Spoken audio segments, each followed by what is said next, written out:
जय श्री जगन्नाथ महाप्रभु। आसतु उत्कल दिवस उपलक्षे मोर आउ गोटे स्वरचित कविता शुणी नवा।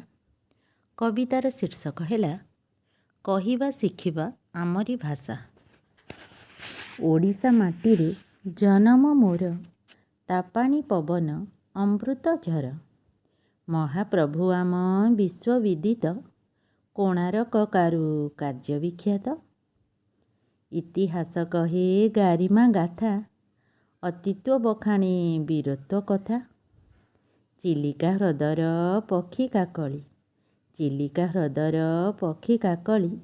अपरूप शोभा पर्यटक गहली। धौलीर शांति स्तूप आमर, कपिला से उभा चंद्रशेखर।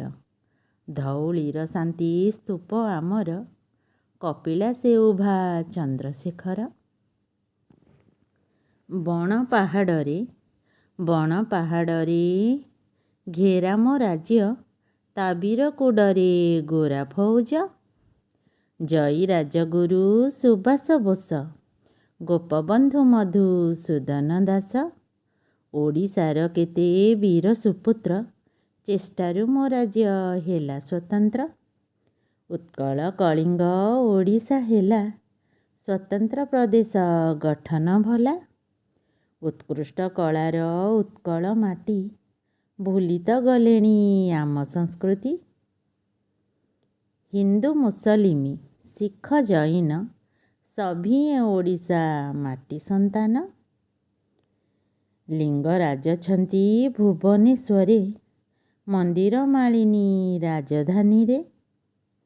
बारबाटी गाए वीरत्व गाथा, ओडिया पाइक पुअंक कथा। स्वतंत्र ओडिशा हेला गठन, एप्रिल 1, 1936 जान।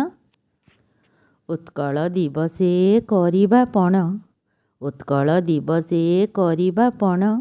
मो मातृभाषार रखिबा टाण। सबु फल करे लेखी ओडिया, सबु फल करे लेखी ओडिया। कहिबा शिखिबा आमरी भाषा। नहेले मो भाषा जीव उभेई, आम परिचय रहिब नाही।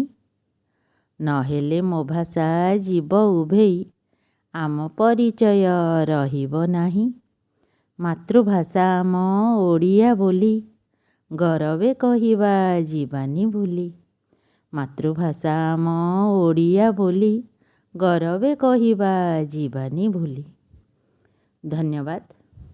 पुणी आउ एक कविता को नहीं आसबि। जय श्री जगन्नाथ महाप्रभु। समस्ते खुशी रे रुहंतु, सुखरे रुहंतु। महाप्रभु का आशीष समस्त प्राप्ति हो। जय जगन्नाथ। धन्यवाद। रहुछि।